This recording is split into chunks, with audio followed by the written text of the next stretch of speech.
काल चक्र का बाप। इससे पहले ना किसी ने सुनी, ना किसी ने देखी इतनी सटीक भविष्यवाणी। चाल चक्र। नमस्कार, बहुत स्वागत है आपका। आप देख रहे हैं चाल चक्र और मैं हूं आपके साथ शैलेंद्र पांडे। नव्य मानवतावाद का सिद्धांत ये कहता है कि जितनी आवश्यकता इस पृथ्वी पर मानवों की है, मनुष्यों की है, उतनी ही आवश्यकता पेड़ पौधों की भी है, उतनी ही आवश्यकता पशु और पक्षियों की भी है। ज्योतिष कहता है कि पशु पक्षियों के साथ मानव का जीवन एसोसिएटेड है, जुड़ा हुआ है।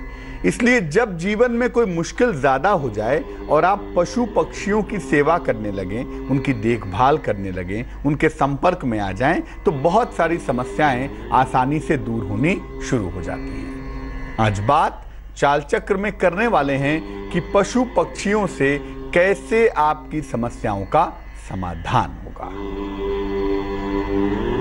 पशु पक्षी आपकी परेशानियों को कैसे दूर करेंगे, अलग अलग पशुओं से, पक्षियों से, जीवों से आपकी मुश्किल कैसे दूर होगी, पक्षियों की सेवा से कैसे घर में समृद्धि आएगी आपकी, और पशुओं की सेवा से कैसे आप अपनी दुर्घटनाओं को टाल पाएंगे, आज इस बेहद महत्वपूर्ण विषय पर चर्चा करेंगे। भाग्य का दरवाजा भी खुलेगा और आप जान पाएंगे आज का शुभ पहर।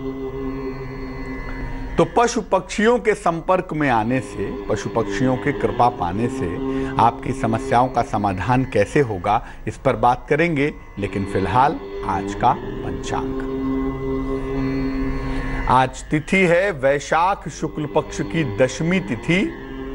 नक्षत्र है पूर्वा फाल्गुनी और पूर्वा फाल्गुनी के उपरांत उत्तरा फाल्गुनी नक्षत्र भी रहेगा।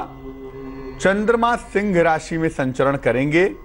राहुकाल का समय सवेरे के 10:30 से दोपहर के 12 बजे तक, और पश्चिम दिशा की तरफ यात्रा करने की मनाही है। लेकिन अगर यात्रा करना जरूरी है, मजबूरी है, तो जरा सी दही खा के और भगवान का स्मरण करके यात्रा करेंगे तो मुश्किल से बचे रहेंगे। तो आज हम बात करेंगे कि पशु पक्षियों की सेवा और सहायता से कैसे कोई व्यक्ति अपने जीवन की मुश्किलों को दूर कर पाता है। दरअसल उसके पीछे का तर्क यही है कि जब हम प्रकृति से दूर जाते हैं, प्रकृति से एसोसिएट नहीं होते, तो हमें मुश्किलें होने लगती हैं, और जब हम प्रकृति के निकट जाते हैं तो हमारी मुश्किलें कम होने लगती हैं। ये जो विविध प्रकार के पशु पक्षी हैं, ये दरअसल प्रकृति का वो हिस्सा है, वो अंग हैं जिनके संपर्क में आने से उन्हें भी लाभ होता है और हमें भी लाभ होता है। चूंकि हम ज़्यादा चीज़ों को समझ पाते हैं, इसलिए हमें लाभ होने की संभावना ज़्यादा रहती है। सबसे पहले जानते हैं कि पक्षियों की सेवा कैसे करें। छोटे छोटे सुंदर सुंदर पक्षी, इनकी सेवा कैसे करें। देखिए, आमतौर पे जो परंपरा है वो ये है, जब आपको कोई ज्योतिषी सलाह देता है या आमतौर पे जो हम लोग जानते हैं वो क्या जानते हैं कि पक्षियों को बाजरा या अनाज के दाने डालने चाहिए। आमतौर पर पक्षियों को बाजरा या अनाज के दाने डालने की परंपरा पाई जाती है। लोग अनाज के, गेहूं के, तमाम तरह के दाने, ज्वार के डाल देते हैं पक्षियों के लिए। बुध अगर कमजोर है कुंडली में, तो इसका बहुत अचूक तरीका ये है कि आप पक्षियों को अनाज खिलाइए, पक्षियों को दाना डालिए।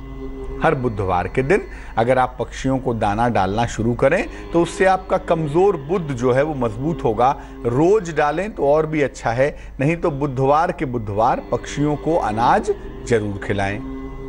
पक्षियों को आम तौर पर सुबह के समय या दोपहर के समय दाना डालना चाहिए। वो सबसे उपयुक्त समय होता है। अर्ली मॉर्निंग में डाल दें 7-8 बजे, या दोपहर में 10-11 बजे डाल दें। इस समय दाना डालना ज़्यादा अच्छा रहता है। अगर शिक्षा की समस्या है, एकाग्रता की समस्या है, संतान की समस्या है, शिक्षा पूरी नहीं हो रही, कंसंट्रेशन बन नहीं रहा, संतान की प्राप्ति नहीं हो रही, या संतान से जुड़ी हुई कोई समस्या है, तो ऐसी दशा में पक्षियों को दाना डालना बेहतरीन परिणाम देता है। ऐसी दशा में अगर आप पक्षियों को दाना डालें तो बहुत ज़्यादा अच्छा रहेगा, बहुत ज़्यादा शुभ रहेगा। घर की छत पर पक्षियों के लिए दाना पानी अगर आप रखें तो ऐसा करने से घर में समृद्धि आएगी। लोग कहते हैं कि अपने घर की छत पे पक्षियों के लिए दाना पानी नहीं रखना चाहिए, ऐसा कुछ भी नहीं है। आप अपने घर में छत पर पक्षियों के लिए दाना पानी रख सकते हैं। सिर्फ लोग इसलिए कहते हैं कि घर में गंदगी ना हो, ठीक है ना, पक्षी आके बीट ना कर दें, गंदगी ना फैला दें, इसलिए मना करते हैं। अदरवाइज आप अपने छत पर एक मिट्टी के पात्र में पानी रख लें और जरा सा दाना भी वहाँ बिखेर दें। ऐसा करने से आपके घर में समृद्धि आएगी और जिनके घर में कलह कलेश बहुत ज़्यादा रहती है, जिनके घर में बेवजह के झगड़े बहुत ज़्यादा होते हैं, उनका कलह कलेश भी समाप्त होगा। तो बड़ा जादुई सा उपाय है। पक्षियों को दाना डालने से दो विशेष फायदे होते हैं। पहला, अगर बुध कुंडली में कमजोर है तो बुध बेहतर होना शुरू हो जाता है, बुध की मुश्किलें दूर हो जाती हैं। और दूसरा, अगर घर में कलह कलेश बहुत ज़्यादा है, घर में चिंताएं बहुत ज़्यादा हैं, झगड़े लड़ाइयाँ बहुत ज़्यादा हैं, तो घर का कलह कलेश भी समाप्त होता है अगर पक्षियों को दाना डाला जाए तो। दूसरा पशु कौन सा है? दूसरा पशु है गाय। गाय को तो वैसे हिंदू परंपरा में, हिंदू संस्कृत में बड़ा पूज्य मानते हैं, बहुत पवित्र मानते हैं। और पुराण तो यहाँ तक कहते हैं कि समस्त देवी देवताओं का वास अगर किसी पशु में है तो वो गाय है। गाय की सेवा कैसे करें? देखिए, गाय को हरा चारा खिलाने के लिए कहा जाता है, केला खिलाने को कहते हैं। बहुत सारे विद्वान ज्योतिषी कहते हैं कि गाय को आटे का पेड़ा खिलाओ। तो गाय को तमाम चीज़ें खिलाने की बातें अलग अलग ज्योतिष के लोग कहते हैं और ऐसा लोग करते भी हैं। बृहस्पति को मजबूत करने के लिए गाय को केला या आटा खिलाना अच्छा होता है। और बृहस्पति से गाय सीधे एसोसिएटेड है ना, बृहस्पति धर्म का मालिक है और गाय का जो संबंध है वो धार्मिक पक्ष से ज़्यादा है। इसीलिए जब आप गाय को बृहस्पतिवार के दिन चारा खिलाते हैं, केला खिलाते हैं, आटा खिलाते हैं, आटे का पेड़ा खिलाते हैं, तो ऐसा करने से जो बृहस्पति है कुंडली का, जो कमज़ोर बृहस्पति है, वो प्रबल होना, मजबूत होना शुरू हो जाता है। वैसे अगर आप गाय की सेवा करें, गाय को चारा नियमित रूप से खिलाएं, गाय को नहलाएं, गाय का ध्यान रखें, तो निश्चित रूप से नवग्रह मजबूत होते हैं, निश्चित रूप से नवग्रहों की कृपा व्यक्ति को प्राप्त होती है। जिन भी लोगों को संतान नहीं हो पा रही है या लाख प्रयास करने के बावजूद संपत्ति का लाभ नहीं हो पा रहा, मकान नहीं बना पा रहे, जमीन नहीं खरीद पा रहे, मकान का फायदा नहीं हो पा रहा, जिन लोगों को संतान नहीं हो पा रही या संपत्ति का लाभ नहीं हो पा रहा है, ऐसे लोगों को गाय को कुछ ना कुछ जरूर खिलाते रहना चाहिए। सप्ताह में एक दिन, खास तौर से अगर बृहस्पतिवार का दिन हो, तो गाय को केला या आटा खिलाने से ही संतान और संपत्ति संबंधी अगर कोई मुश्किल है तो वो निश्चित रूप से दूर हो जाती है। महीने में एक बार गाय के पंचगव्य का सेवन भी करना चाहिए। दूध, दही, गोमूत्र, गोमय, ठीक है ना, मक्खन, घी, ये सब मिलके पंचगव्य बनता है। और पंचगव्य का सेवन करने से, अगर आप महीने में एक बार गाय के पंचगव्य का सेवन करते हैं तो स्वास्थ्य बड़ा अच्छा होता है, शरीर बड़ा शुद्ध होता है और व्यक्ति की आयु की रक्षा होती है। अब एक ऐसे जीव की बात करें जिस जीव के नाम से लोग डरते हैं और डरना भी चाहिए, उसका नाम है सांप। सांप की सेवा कैसे करें? अब ये नहीं कहूँगा मैं कि सांप पाल लीजिए अपने घर में, सांप आप पालने का दुस्साहस मत कीजिएगा, वो मामला ज़रा खतरनाक है। आम तौर पे सांप की सेवा की जब बात आती है तो सांप को दूध पिलाने की परंपरा हमारे यहाँ पाई जाती है। और नाग पंचमी के अवसर पे आप देखेंगे तो विशेष रूप से लोग सांपों को दूध पिलाते हैं, सांपों को दूध देते हैं। ऐसा नाग पंचमी के समय तो खैर पाया ही जाता है। जिनकी कुंडली में दाम्पत्य जीवन की समस्या हो, अगर आपकी कुंडली में मैरिटल लाइफ की प्रॉब्लम हो या दाम्पत्य जीवन को लेके बहुत सारी मुश्किलों से गुजर रहे हों, तो ऐसे लोगों को सांप को दूध पिलाना चाहिए। अगर आप दाम्पत्य जीवन की समस्याओं से गुजर रहे हैं, मैरिटल लाइफ आपको परेशान कर रही है, तो ऐसी दशा में सांप को दूध पिलाना बहुत ज़्यादा अच्छा रहेगा, बहुत ज़्यादा शुभ रहेगा। अगर वास्तविक सांप ना हो तो शिवलिंग के ऊपर भी सांप लगा होता है। कुछ ऐसे मंदिर आपको मिल जाएंगे जिसमें भगवान शंकर के शिवलिंग के ऊपर एक धातु का, सोना चांदी का एक सांप लगा होता है। आप उसके ऊपर भी जरा सा दूध अर्पित कर सकते हैं। ऐसा करने से भी दाम्पत्य जीवन की मुश्किलें दूर हो जाएंगी। अगर कुंडली में राहु चंद्र का योग है, जिसको ग्रहण योग कहा जाता है, तो ऐसे शिवलिंग पर जिस पर सांप लगा हुआ हो, अगर आप जल चढ़ाएं तो आपको निश्चित लाभ होगा। राहु चंद्र का संबंध होने पर आदमी को मानसिक पीड़ा होती है, साइकोलॉजिकल प्रॉब्लम होती है। इन सब से निपटने के लिए ऐसे शिवलिंग पर जल चढ़ाना चाहिए जिसके ऊपर सांप लगा हो, और ऐसे शिवलिंग पर जल चढ़ाने से निश्चित रूप से लाभ होता भी है। अब एक और जीव है जिसको मछली कहा जाता है। मछली की सेवा कैसे करें?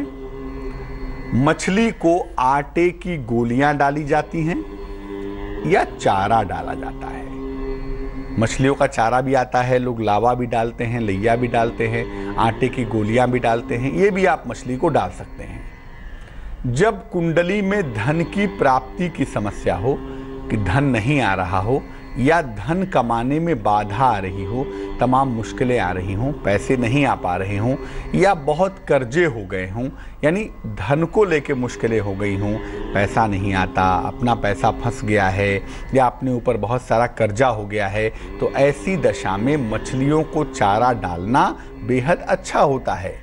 धन संबंधी मामले में, रोजगार के मामले में मछलियों को चारा डालने से विशेष फायदा होता है। मछलियों को या तो बिल्कुल सुबह चारा डालिए, अर्ली इन द मॉर्निंग, या बिल्कुल शाम को डालिए सूर्यास्त के बाद। या तो सुबह सुबह चारा डाल दीजिए, और नहीं तो शाम को सूर्यास्त के बाद मछलियों को चारा डालना बहुत अच्छा होता है। और मैं आपको बता दूं कि अगर आप आर्थिक समस्याओं से जूझ रहे हैं तो मछलियों को दाना डालने का, मछलियों को चारा डालने का नियम आप बना ले, आपकी आर्थिक मुश्किलें दूर होनी शुरू हो जाएंगी। घर में रखे गए एक्वेरियम में अगर आप मछली को चारा डालते हैं तो उसका ये परिणाम प्राप्त नहीं होगा। हालांकि चारा वहाँ भी डालिए, अच्छी बात है, लेकिन इसके लिए जिसका परिणाम आपको चाहिए कि आपका आर्थिक पक्ष अच्छा हो जाए, उसके लिए नदी में, सरोवर में, तालाब में जो मछलियाँ हैं उनको चारा डालना ज़्यादा बेहतर होगा, ज़्यादा अच्छा होगा। मछलियों को अगर शुक्रवार के दिन आटे की गोलियाँ खिलाई जाएं, आटे की छोटी छोटी गोलियां बना लें, अपने घर से ले जाएं, नदी के किनारे बैठ जाएं या घाट के किनारे बैठ जाएं और मछलियों को गोलियां खिलाएं हर फ्राइडे को। तो ऐसा करने से आप देखेंगे कि आपको धन का बिल्कुल भी अभाव नहीं होगा, आपकी धन की मुश्किलें बिल्कुल दूर होनी शुरू हो जाएंगी। तो मछलियों का जो सीधा कनेक्शन है, सीधा संबंध है, वो है धन के साथ। इसलिए अगर किसी भी भाई बहन को, किसी भी जातक को धन की मुश्किल हो रही है तो बड़ा सा छोटा सा उपाय है कि मछलियों को दाना, चारा डालना शुरू करिए, लाभ होगा। अब जानते हैं कुत्ते के बारे में। सबसे अधिक जो पशु पाला जाता है, घरों में पाया जाता है, या जो सामाजिक रूप से मानव के सबसे निकट माना जाता है, उसे कुत्ता कहते हैं। कुत्ते की सेवा कैसे करें? आम तौर पर कहा जाता है कि कुत्ते को शनिवार को रोटी खिलाओ, ऐसा करने से शनि शांत हो जाएगा, क्योंकि लोग मानते हैं कि अगर शनिवार को कुत्ते को रोटी खिलाई जाए तो शनि, राहु और केतु की जो बाधाएं हैं वो समाप्त हो जाती हैं। लेकिन आप ये मत समझिए कि बहुत सारे लोग कहते हैं कि काले कुत्ते को रोटी खिलाओ, भूरे कुत्ते को रोटी खिलाओ, पीले कुत्ते को रोटी खिलाओ। कुत्ते के रंग से ग्रह का कोई संबंध नहीं है। किसी भी कुत्ते को रोटी खिलाने से बाधाएं समाप्त होंगी, वो किसी भी रंग का हो, कुत्ता होना चाहिए। क्योंकि कुत्ते के अंदर ऐसी तरंगे हैं, ऐसे वाइब्रेशंस हैं जिस वाइब्रेशंस का आपको फायदा होगा। कुत्ता पीले रंग का होगा तो बृहस्पति अच्छा होगा, नीले रंग का होगा तो राहु अच्छा होगा, ये सब बकवास है, ये सब दिमाग मत लगाइए। कुत्ता किसी भी रंग का हो, हाँ, प्रेम पूर्वक, श्रद्धा पूर्वक कुत्ते को रोटी शनिवार के शनिवार खिलाएं, इससे बाधाएं जरूर दूर होती हैं। और कुंडली में अगर बाधाओं के या दुर्घटनाओं के योग हैं तो रोज शाम को कुत्ते को रोटी खिलाइए। वैसे तो शनिवार की शाम को खिलाने की बात कही जाती है, लेकिन अगर कुंडली में दुर्घटना के योग हैं, किसी एक्सीडेंट के योग हैं, किसी बाधा के योग हैं, तो रोज शाम को कुत्ते को रोटी खिलाने से दुर्घटनाएं टल जाएंगी, आपकी बाधाएं निश्चित रूप से समाप्त हो जाएंगी। अगर आपने घर में कुत्ता पाला हुआ है तो उसके प्रति लापरवाही ना करें। कुत्ता क्या खा रहा है, नहीं खा रहा है, आप देखते नहीं हैं। बहुत सारे लोग कुत्ते को मारते भी हैं, जूता चलाकर मार दिया, बेल्ट से मार दिया। तो कुत्ते के साथ दुर्व्यवहार ना करें, उसके प्रति लापरवाही ना करें, उसके ऊपर ध्यान बनाए रखें। नहीं तो आपके ग्रह आपके प्रतिकूल हो जाएंगे, आपके खिलाफ हो जाएंगे।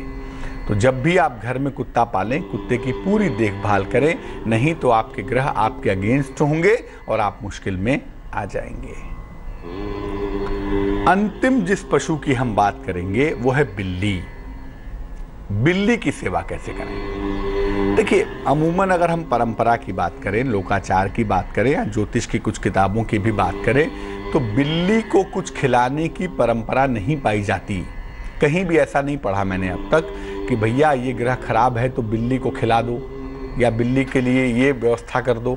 ऐसा परंपरा या ऐसा कहीं पर उल्लेख नहीं मिलता है। लेकिन बिल्ली को कुछ खास तरह की चीज खिलाने से लाभ होता है, ऐसा चाइनीज एस्ट्रोलॉजी कहती है। चाइना में बिल्ली की बड़ी भूमिका होती है, इसलिए चाइनीज ज्योतिष में इसका कुछ हद तक उल्लेख आपको मिल सकता है। अगर जिंदगी में उतार चढ़ाव बहुत ज्यादा हो, शत्रु बहुत हों, मुकदमे परेशान कर रहे हों, तो बिल्ली को दूध पिलाना अच्छा होता है। बिल्ली के संपर्क में आने से शत्रु, विरोधी, मुकदमे, दुर्घटनाएं, वाद विवाद जैसी स्थितियां टल जाती हैं। इसीलिए बिल्ली को दूध पिलाना या बिल्ली को प्यार करना, बिल्ली के संपर्क में रहने से वाद विवाद से, मुकदमेबाजी से, पुलिस कचहरी से आप बच सकते हैं। लेकिन सामान्यतः घर में बिल्ली नहीं पालनी चाहिए। चाइना में तो अच्छी बात मानी जाती है, लेकिन भारतीय परंपराओं की अगर बात करें तो यहाँ पर घर में बिल्ली पालना बहुत अच्छा नहीं होता। ऐसा मानते हैं कि उससे मैरिटल लाइफ खराब हो जाती है, उससे घर की बातें लीक हो जाती हैं, उससे घर में कुछ सीक्रेट नहीं रहता। ऐसा लोगों का जो व्यवहार है वो खराब होने लगता है। तो घर में बिल्ली खुद से ना पालें, लेकिन अगर खुद से बिल्ली आके आपके घर में रहने लगे तो इसको ठीक संकेत समझना चाहिए। अगर बिल्ली स्वयं आके रहने लगे आपके घर में, खुद से ही रहने लगे, तो ये समझिए कि घर से किसी बाधा का अंत होने वाला है। लेकिन खुद बिल्ली मत पालिए, खुद बिल्ली पालना आपके लिए अच्छा नहीं होगा। आपके राशियों की बात करेंगे, अब खोलेंगे भाग्य का दरवाजा। लेकिन फिलहाल जान लेते हैं स्वस्थ रहने के सरल उपाय निरोगी भव में। अगर आपका घाव जल्दी ठीक नहीं होता या चोट लगने के बाद घाव जल्दी नहीं भरता, तो थोड़ी मूंगफली खाना शुरू करिए। मूंगफली के अंदर वो प्रॉपर्टी होती है जो घाव को भरने में, चोट को जल्दी हील करने में बहुत सहायता करती है। इस समय गर्मियाँ बहुत हैं, इसलिए थोड़ी ही मूंगफली खाएंगे, लेकिन थोड़ी थोड़ी मूंगफली खाने से चोट या घाव भरने में बहुत जल्दी फायदा होता है। तो भाग्य के दरवाजे में से एक विशेष उपाय निकालने की कोशिश करेंगे। लेकिन फिलहाल राशियों का हाल, बात सबसे पहले मेष राशि की। मेष राशि वालों के परिवार में खुशहाली आती दिखाई दे रही है, मान सम्मान मिल रहा है, लेकिन इस समय पैसे का इन्वेस्टमेंट ना करें। शुभ रंग पीला है आपका और भाग्य है 69%। वृष राशि, संतान प्राप्ति के योग बन रहे हैं, रोजगार में मनचाही सफलता मिल रही है, लेकिन इस समय नया कार्य न करें तो बेहतर होगा। शुभ रंग सफेद है और भाग्य है 54%। मिथुन राशि, नौकरी में सुधार और परिवर्तन के योग हैं, वाणी पर नियंत्रण बनाए रखें, जीवन साथी के स्वास्थ्य पर ध्यान दें। शुभ रंग हरा है और भाग्य है 88%। कर्क राशि, जीवन साथी की उन्नति होगी, नई संपत्ति का लाभ मिलेगा, आकस्मिक नुकसान और दुर्घटना से बचाव करें। शुभ रंग लाल है और भाग्य है 54%।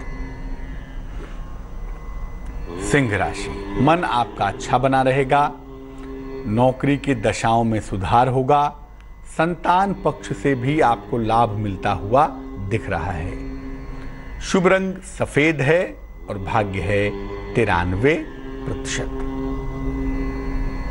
कन्या राशि, नौकरी में परिवर्तन होता हुआ दिख रहा है, महत्वपूर्ण निर्णय लेने से बचाव करें, आकस्मिक धन हानि से भी बचें। शुभ रंग आसमानी और भाग्य होगा 51%। तुला राशि, धन आसानी से मिलेगा। आपका दिन मनोरंजन से भरा रहेगा। शक्ति और प्रभाव बढ़ेगा आपका।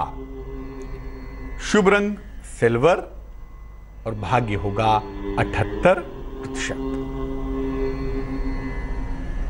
वृश्चिक राशि, मुकदमों में विजय मिलेगी। करियर में सफलता के संकेत हैं। दौड़ भाग बढ़ी रहेगी आपकी। शुभ रंग भूरा होगा और भाग्य होगा 88%। धनु राशि, प्रेम संबंधों को लेकर थोड़ी मुश्किलें दिखाई दे रही हैं। महत्वपूर्ण निर्णय फिलहाल टाल देवें और अपने मान सम्मान पर ध्यान दें। शुभ रंग आसमानी और भाग्य होगा 67%। मकर राशि, जीवन में बड़ा परिवर्तन होगा। सेहत का बहुत ध्यान रखें। मुकदमों में मुश्किल आ सकती है, लापरवाही ना करें। शुभ रंग धानी और भाग्य होगा 54%। कुंभ राशि, रोजगार में बेहतरी होगी। उपहार का लाभ आपको मिलेगा। दूसरे की भावनाओं को समझें तो अच्छा रहेगा। शुभ रंग फिरोजी और भाग्य होगा 82%। मीन राशि, रुका हुआ धन आपको मिलेगा। मान सम्मान की प्राप्ति होगी। सेहत में सुधार होता हुआ भी दिखाई देगा। शुभ रंग मोव और भाग्य होगा 97%। एक दर्शक जुड़ रही हैं हमारे साथ दिल्ली से, उनसे बात करते हैं। बताइए। मेरे बेटे की डेट ऑफ बर्थ है 31 मार्च 2002। समय बताइए। उसका दिल्ली में टाइम है 1:45 आफ्टरनून। 10:45। 1:45। 1:45 दोपहर का। कहाँ जन्म हुआ है? दिल्ली। पूछिए क्या प्रश्न है। सर, इसके कैरियर के बारे में पूछना चाहती हूँ मैं, और इसकी वो भी बनवाना चाहती हूँ, जन्म कुंडली आपसे। चलो हम पहले इनकी कुंडली बता देते हैं ताकि आपको जन्म कुंडली बनवाने की नौबत ही ना आए। कुंडली कर्क लग्न की बनती है इनकी। राशि आपके बेटे की तुला है और कुंडली के 10वें खाने में शुक्र मंगल बैठे हैं। चतुर्थेश दशमेश का कॉम्बिनेशन है। 11वें खाने में शनि राहु बैठे हुए हैं और 9वें खाने में सूर्य बुध विद्यमान है। ये जो कुंडली का कॉम्बिनेशन है ना ग्रहों का, वो दो बातें कहता है। पहला ये कि बच्चा बहुत बुद्धिमान है। दूसरा ये कि जीवन में खूब तरक्की करेगा। लेकिन तीसरा ये है कि थोड़ा भटकाव वाला पार्ट भी दिख रहा है, क्योंकि चंद्रमा एक तो तुला में चला गया, भटकाव की राशि है तुला, और दूसरा बृहस्पति जो कि चंद्रमा को बैलेंस करता है कुंडली के 12वें खाने में है। और आपके बेटे की जो महादशा है अभी वो शनि में शनि की चल रही है, तो अगले साल के अप्रैल मई तक, माने मई 2018 तक इसके शिक्षा पर, इसके स्वास्थ्य पर, इसके जीवन पर ध्यान देना बहुत आवश्यक है। उसके बाद का वक्त इसका अच्छा है, उसमें चिंता की ज़रूरत नहीं है। और अमूमन ऐसे बच्चों को मैं कहता हूं कि क्रिएटिव फील्ड में जाएं, फिल्म में जाएं, मीडिया में जाएं, ग्लैमर में जाएं, एडवर्टीजमेंट में जाएं। और दूसरा जो क्षेत्र हो सकता है जहां ये बच्चे के जाने की संभावना बनती है, वो क्षेत्र है इंजीनियरिंग। उसमें भी जा सकता है, लेकिन दोनों में से किसी एक क्षेत्र में जाए। करियर बढ़िया है, जीवन अच्छा है, उसमें चिंता करने की कहीं कोई आवश्यकता नहीं है। एक दर्शक जुड़ रही हैं हमारे साथ फरीदाबाद से, उनसे बात करते हैं। बताइए। हाँ जी, नमस्कार पंडित जी। जी नमस्कार। हाँ, मुझे अपने बेटे के बारे में पूछना है पंडित जी। उनकी जन्म तिथि है 14/7/1971। 14/7? हाँ जी, 14 जुलाई 1971। समय बताइए। समय है उनका रात के 12:10, लेकिन पाकिस्तान में हुए थे वो, रावलपिंडी में। पाकिस्तान, रावलपिंडी। हाँ जी।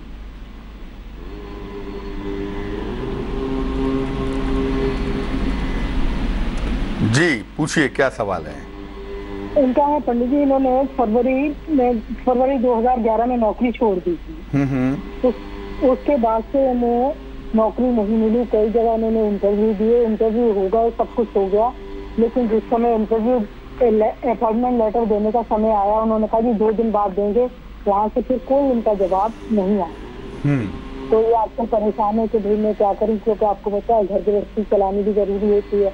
उसकी वजह से अब आप बताएं कि उन्हें नौकरी मिलेगी या क्या करें, कैसे करें। कुंडली आपके बेटे की मेष लग्न की है, राशि बनती है मीन, महादशा शुक्र की, अंतरदशा राहु की।